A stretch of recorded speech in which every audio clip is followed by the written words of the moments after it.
So it got dark, and I was interrupted again. And hello.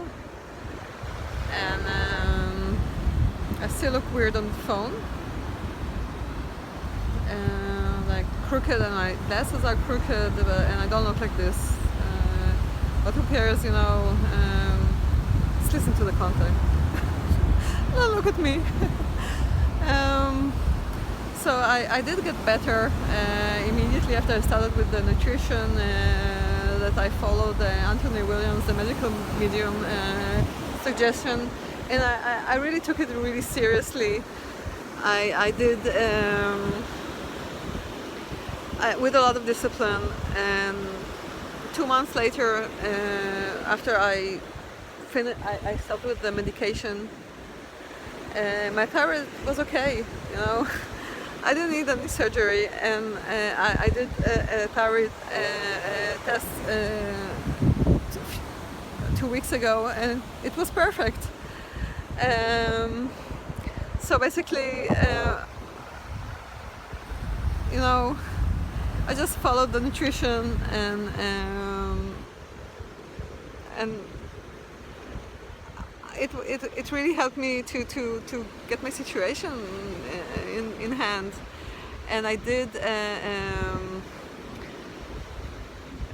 ask the doctors, I mean, because I did a test to verify that I have this virus in my blood, and they actually found that it's very low, but like chronic. And I'm sure it was in the thyroid, or still is in the thyroid, and that's why my immune system attacked the thyroid, because there was a virus in it, and not because like it didn't recognize the thyroid and started getting like crazy and wanted to kill me, you know? And that's the reason of all the autoimmune illnesses, actually. So actually, the minute I took control over my health, no, the doctors ruined everything, and when my whole life, and when I came to the doctor when said, but it's actually a virus, they said to me, oh yeah, I mean the doctor who treated me for a whole year with the endocrinologist, they said, oh yeah, that could actually be. But we had to put our medical position. So I was like in shock, because why wouldn't you give me the light option first? Why didn't you send me home to like calm down, like relax, take care of your immune system instead of like suppressing it?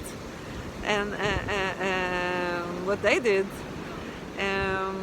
And let's meet in 2 months and decide then if you need to like go to all the crazy treatments. No, but they didn't, you know. And if I went along with all the eye operation, where they wanted to drill holes in my skull to bring my eyes back into place, you know, and get the immune suppressors that you get when you get a kidney transplant. That would have killed me, you know. But before that, because all of those immune suppressants, which is an extremely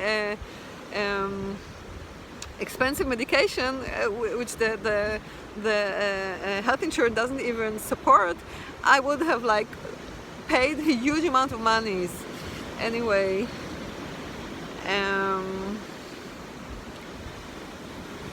So yeah, I mean, now I'm trying to take control over my life that was controlled all over by whoever. If it was my family, if it was my medication, if I was always considered the problematic girl, and nobody saw the fact that I was gifted and talented and had a brain.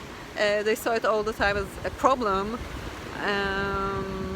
and the problem of what I did was agreeing to all of this, and now I'm trying to take over my life. I have to take responsibility for this, that I went along with everything as an adult, although they were treating me like a retard and like somebody who is a 5-year-old, and decided for me that I need to take medication because I'm not okay and I'm depressed and I'm crazy and blah blah blah. I could have said no, just like I said no to the thyroid operation and all of that. You know, you just have to say no. And this is what I'm trying to do now with the nice epidemic. And I did try to do a lot, whatever I could in Berlin, because I tried I said no to the mask. And wherever I could, I didn't wear it. And actually, no, when I went to like authority places, when I went to the police or wherever without the mask, they didn't say anything. They didn't force me to put it, and that's because they weren't allowed to tell me that actually. And as an artist, I also did my kind of performance, protest performance, where I started to tell people that I will sue them for murder and like this.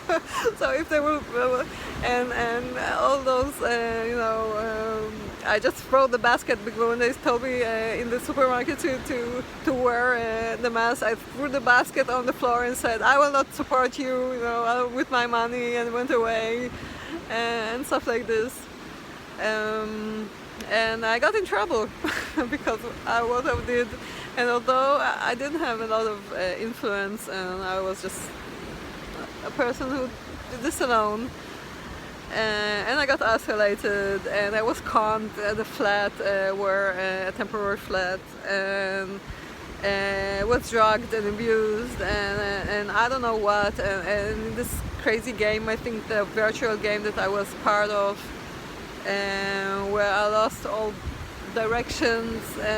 I don't know what really happened there, but people were like forcing me to put masks all over, and people were only wearing masks, and it was like a mask nightmare because before that I refused to wear the masks. And yeah, I mean, basically I managed to escape just to realize that there are like crazy protests now in Berlin, like everybody, like millions of people, and I'm so proud because all the aim of my protest, I went to the subway, the trains and supermarkets and banks, and even pharmacies, where I started to ask pharmacists like a very hard question, like, in front of the people, is this really what you studied? Can you? I'm a I introduced myself as a pharmacist, and I said, is that really what you studied? And they were just throwing me away without even talking, And then I said, oh yeah, okay, so I don't even. It's fine. I will not enter here because I'm not cooperating with criminals, and just left. And people were like in shock, the customers. And I just hope that. That maybe 50 think I'm crazy because I was working alone, but maybe one would go home and, like I asked, and check for himself. And maybe this person was at the demos, and one person plus one person is a million, and I'm so proud.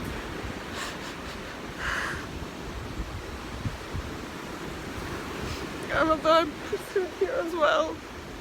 And I'm still in kind of a 5G, I don't know what. I know it's going to be fine. And I thank you. And I thank everyone who is going to the demonstrating and saying just no. Thank you so much. I just need to recover now from everything I was going through. And I'm still trying my best.